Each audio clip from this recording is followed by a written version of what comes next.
Women also deserve forgiveness after cheating. Remember 3 reasons why a man also deserve forgiveness after cheating. Etimi drum pempenso bi a yana ye mema ye enema bebree, but sanse ye nipa ni odo de ewo ho ntino na ma no na omo de ayede na omo de ache. The same verse na no ema so den nipa ana ofom so ananse enema bi a ense emfata ewo nipa ho so no ebi esu etimi den de eto wom den ewo omabra bomu a omo ye den omuwo. Bible no emieti ase se oba obema seso ebuafo. Yenhwe even aiding trom ho kra no, even otamfo nankasa mu no antimi anye den antempti obema, but rather no oba na oye den otempti no den ewo ho. Meaning kire say emema before ye temptation beba ya brabom no gi ankasa yesi adwi say this is what we are supposed to do, and say this is what yankasa mu no ya feel say ye pese ye den ye ansa na bibisa no betimi ayeden aba ya brabom. But women was easy to convince ya within a short possible time no odi adwaba no edibi eso ede den ede ebre ni kon eno no ekire say ma one of the wicked na say a weak vessel enema bi wo ha omutimi ya wadrumri bi a odwen ho a onye den wonti hase wo yira na say ompana afa wachi ba ko wofa wachi ba ko no wayero ho agere ne den to extend say omfa enche no bragwa ko mamenka de ba ko nkire o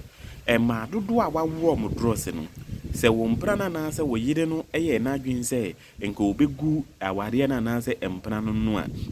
enka bisa ho se enka obenya enan agina so akoso aka se mempra ni ana se me yire ni ana edrum pempenso bi a yenhwe niam bi a ye de ye wo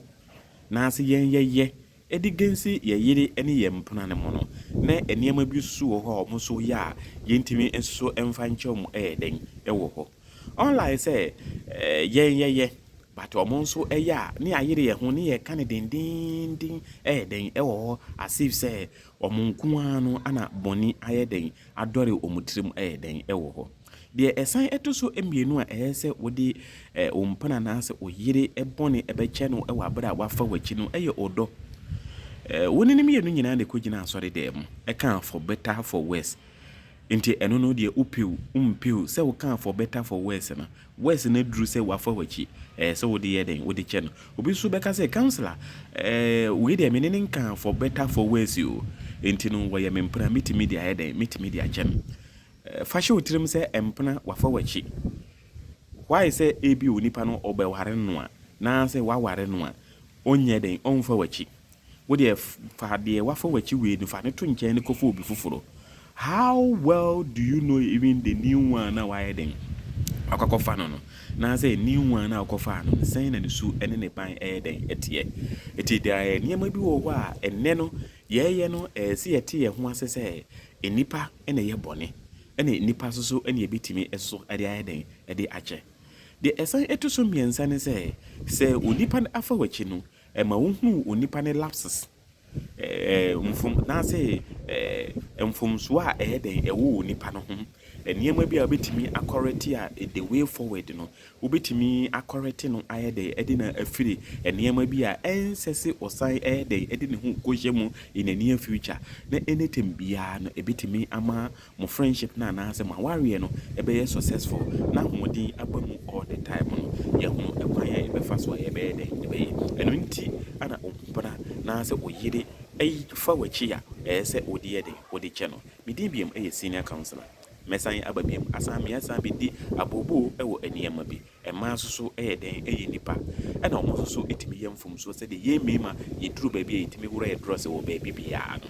yenti eniema bi asese se ye etimi yemfom so de a ene ema no eduru mri bi a omfom so no ye ni buo ha echen